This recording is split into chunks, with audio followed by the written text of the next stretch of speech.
சிற்பி, சைனடு குப்பி, செயல் சிங்கம், பிரச்சார பீரங்கி.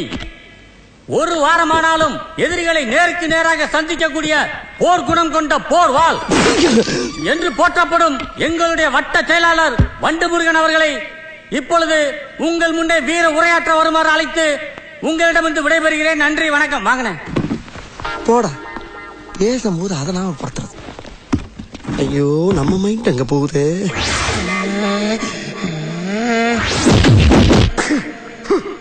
நான் சுத்தி வளைச்சு பேச விரும்பல. எதிர்கட்சிக்காரரை பார்த்து கேட்கிறேன், அரசியல் நடத்துறியா அராஜகம் நடத்துறியா? என்ன பண்ணா என் கட்சிக்காரன்? என்னையா தப்பு பண்ணா? ஏதோ ஒரு போன ராங்கா போட்டிருக்கான். ராங் நம்பர் தான் சாரி சொல்லிட்டு வச்சிட வேண்டியதானே? அதானே என் உலக வழக்கம். அதை விட்டு 50 பேர் சேர்ந்த ஆட்டோல வந்து என் கட்சிக்காரன் அந்த ஸ்பாட்ல வச்சு துவச்சிருக்கீங்க நீங்க. மாப்பிள, இவன் தான் எங்கேயோ செமத்தியா வாங்கியிருக்கான். இங்க வந்து வேற எவனோ வாங்கின மாதிரி அவுத்துறான் பாத்தியா? ஆனா அடிச்சாலும் பரவாயில்லையா? போற வர சின்ன பிள்ளைலாம் விட்டு இவனை அடிச்சு பழகிக்கணும் வேற அசிங்கப்பட்டிருக்கீங்க நீங்க. பழம் இருக்குது என்ன பாடியா இல்ல பள்ளிக்கூடமா? ஏதோ அந்த பையன் பாடியில எனர்ஜி எஸ்கேப் ஆயிருக்காயா? ஒண்ணு கிடைக்க ஒண்ணு ஆயிருந்தா இந்த கட்சியை யாரு காப்பாத்துறது? அவன் ஃபேமிலி யாரு மெயின்டைன் பண்றது?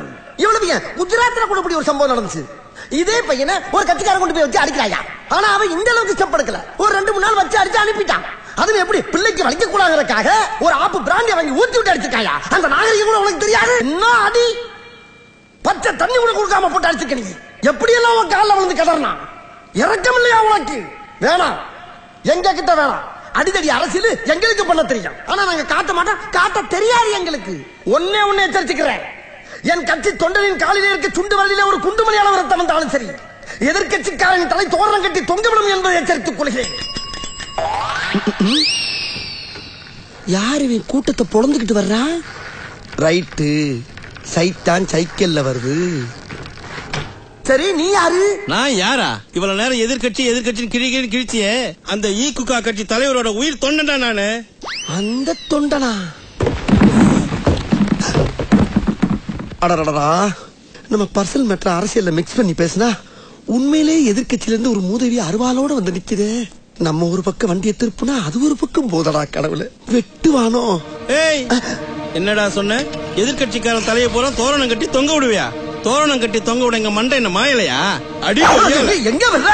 மரியாதையா இதே மேடையில மன்னிப்பு கேட்கணும். மன்னிப்பு கேட்கல இங்கேயே உன்னை கூறுகுறா வெட்டி போட்டுருவேன். கேளுடா மன்னிப்பு. மன்னிப்பா? தெரியாது போட்டு நம்மளை பத்தி. பெரியோர்களே, தாய்மார்களே, நான் இருக்கக்கூடிய காக்கூக்கா கட்சியில் சரியான பாதுகாப்பு இல்லாத காரணத்தினால் அண்ணனுக்கும் இரும்பு கோட்டையாகிய ஈக்குக்கா கட்சியிலே இணையலாம் என்று முடிவு செய்து விட்டேன். கட்சி மாறுவதால் என்னை கோலை என்றோ பச்சொந்தி என்றோ எண்ணி விடாதீர்கள்.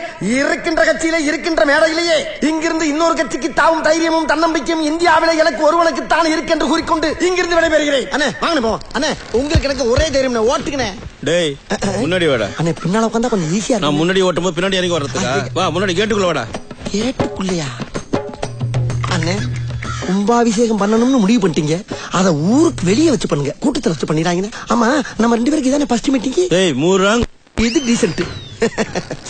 ஏனே வலியக்க அந்த கட்சியில போய் சேர்ந்தீங்களே, ஏதாவது பதவி கொடுத்தாங்களா? ஸ்ட்ராட்டஜி எல்லாம் வெளியே சொன்னா நான் எப்படி ஒருங்கிணைப்பாளராக இருக்க முடியும்? நான் இந்த சைன்யத்தின் சேனாதிபதி, மக்கள் நல கூட்டணியின் சேனாதிபதி. இந்த படையை